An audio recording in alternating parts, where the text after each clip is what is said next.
Dean Kuriakose M P ചേരുന്നുണ്ട്. M P, വളരെ ദാരുണമായിട്ടുള്ള സംഭവമാണ്, ഒരാളെ രക്ഷപ്പെടുത്തി എന്നുള്ള വാർത്തകൾ വരുന്നുണ്ട്. എന്താണ് സംഭവിച്ചതെന്നാണ് താങ്കൾ മനസ്സിലാക്കുന്നത്?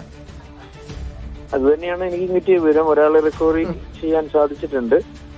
അദ്ദേഹത്തിന്റെ ആരോഗ്യസ്ഥിതിയെ സംബന്ധിച്ച് ബോധ്യപ്പെടേണ്ടിയിരിക്കുന്നു. ഏതായാലും അതിദാരുണമായൊരു സംഭവമാണ്. ജീവിതത്തിൽ ഓക്സിജൻ ഇല്ലാത്ത ഒരു സാഹചര്യം ഉള്ളിടത്ത് അങ്ങനെ സംഭവിച്ചിരിക്കുന്നു എന്നുള്ളതാണ്. സുരക്ഷാ സംവിധാനം ഒന്നും ഉണ്ടായിരുന്നില്ല അല്ലേ? ഒന്നും തന്നെ ഉണ്ടായിരുന്നില്ല എന്നുള്ളതാണ് സ്ഥിരമായി. പക്ഷെ ഇവർ ചെയ്യുന്ന കരാർ തൊഴിലാളികളായിരുന്നു, തമിഴ്നാട്ടിൽ നിന്ന് വന്ന് ചെയ്തു പോകുന്നവരാണ്, പീരിയോഡിക്കലായി ഇത്തരം കാര്യങ്ങളിൽ പരിചിതരായിട്ടുള്ള ആളുകളാണെന്നൊക്കെയാണ് പറയപ്പെടുന്നത്. പക്ഷേ ഡ്രെയിനേജ് ടാങ്ക് ആണോ, അതിനുള്ളിലേക്കാണോ ഇവർ ഇറങ്ങിയിരിക്കുന്നത്?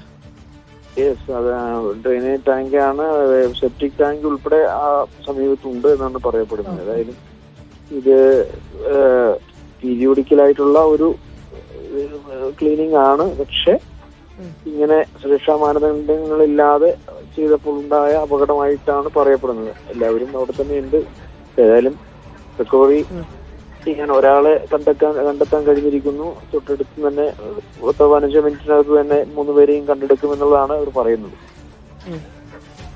നമ്മുടെ ഏറ്റവും വലിയ വെല്ലുവിളികളൊന്നാണ് ഈ ഡ്രെയിനേജ്. ഇപ്പോൾ കാലങ്ങളായിട്ട് വലിയ രീതിയിൽ ഇതിന്റെ ആവശ്യങ്ങളൊക്കെ ഉയരുന്നുണ്ടെങ്കിലും ഇതുവരെ ഇതിനൊരു സംവിധാനം പകരം ഉണ്ടാക്കാൻ സാധിച്ചിട്ടില്ല എന്നുള്ളതാണ്. മാത്രവുമല്ല, ഇത് ആളുകളെ ഇറക്കി ചെയ്യിപ്പിക്കുമ്പോൾ അതുമായി ബന്ധപ്പെട്ട ആളുകൾ അതിനുള്ള സജ്ജീകരണങ്ങൾ കൂടി ഒരുക്കേണ്ടതല്ലേ? അത് വലിയ വീഴ്ചയല്ലേ എം പി? വലിയ പാകപ്പിഴയാണ്, നമ്മൾ വിട്ടുപോകുന്ന ഒരു കാര്യമാണിത്. ഏതായാലും സാധാരണക്കാരായ തൊഴിലാളികൾ ജീവിതത്തിൽ അപകടപ്പെടുമ്പോൾ ഇനിയെങ്കിലും ആ കാര്യത്തിലൊരു തീർച്ചപ്പെടുത്തൽ ഉണ്ടാവണമെന്നുള്ള ഒരു ഗൗരവമാണ് ഇക്കാര്യത്തിൽ വന്നിട്ടുള്ളത്. ശ്രദ്ധിക്കപ്പെടേണ്ട കാര്യം തന്നെയാണ്. ആ കാര്യത്തിൽ വലിയ വീഴ്ച സംഭവിച്ചിരിക്കുന്നു എന്നുള്ളതാണ്. ശരി, നന്ദി ശ്രീ ഡീൻ കുര്യാക്കോസ് എം പി പ്രതികരിച്ചതിന്.